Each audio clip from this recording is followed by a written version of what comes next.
Yes, this was an actual letter that I received in the mail. And this person wrote, "I'm enclosing 2 of your cartoons, one of which I don't understand and the other one offends me a great deal. I happen to think Mr. Bush is a fine-looking man and your portrait of him makes him look like some kind of a little animal. I think it is highly disrespectful of you to do this. His ears are on his head in the same place as everyone else's are." Well, that was the letter. It was written to be very critical of me, but it made me laugh because it didn't seem to fully understand what a actually effective criticism would be. And I just commented, it looked just like my caricature to me. So, and it's not literally true, but that is the way I see him, and that's why I drew him the way I did. I was fooling around with my last name and noticed that the letters sort of fit together like puzzle pieces. So that's how I sign my name. And then in the other corner, I draw myself. Obviously, I mean, I make fun of the way other people look when I draw them, so I shouldn't do any differently with myself. Big nose, pointy chin, beard chin, long hair, my work lamp, my work board, and you know, it's close enough. Okay, I'm drawing Donald Trump here. Part of the tradition of cartooning is caricature. You turn them into sort of cartoon characters. You pick out elements of their face that you think are both representative of their physical appearance. You portray them in a way that you feel catches a little bit of their character also. And Donald Trump, again, certainly no intellectual, but I think I portray him a little less playfully than I did George Bush, and a little more as a harbinger of malice, because I think he's a more dangerous political figure. You can have that. I was at the University of Buffalo, New York. That's where I'm from, and that's where I went to college. I was an English major, which sounds like maybe that's not the right thing. I graduated from college in 1973, and I came here to the Post in 2002.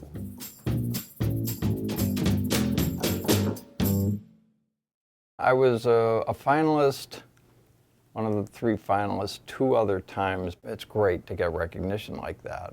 It doesn't change the way the job works. The next day was the paper that I was looking at to draw on was just as blank as it had been the day before. It didn't get any easier.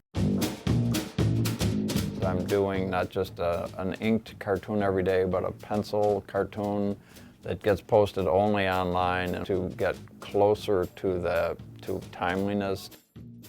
And then my blog isn't just a blog. I'm doing a drawing with that, an original piece of art with that. So it's like it's a hybrid. It's partly a cartoon, partly text, more text.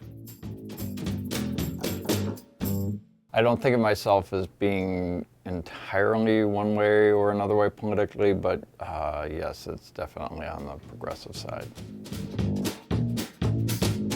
Probably, I usually vote.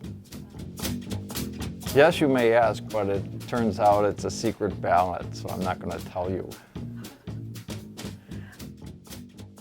I sit down and read, and I stand up and draw, and I walk a good part of my commute because I take the metro.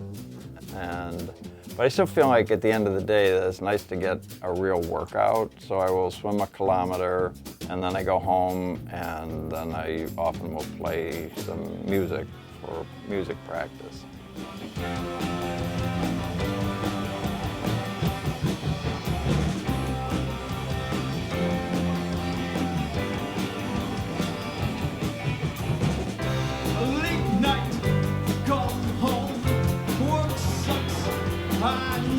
It's a charity music event. It's been 5 or 6 years now, almost every year.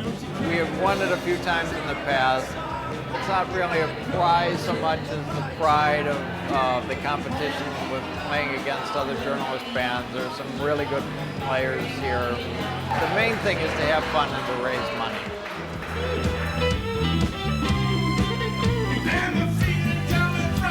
When I joined the band, I was talking to a friend of mine who said, I play guitar, I've been thinking of starting a band.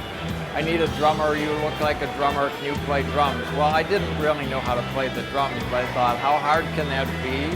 So I got some drums and learned how to play. With some recordings, some, iTunes, and I started playing along. That's how I got into drumming.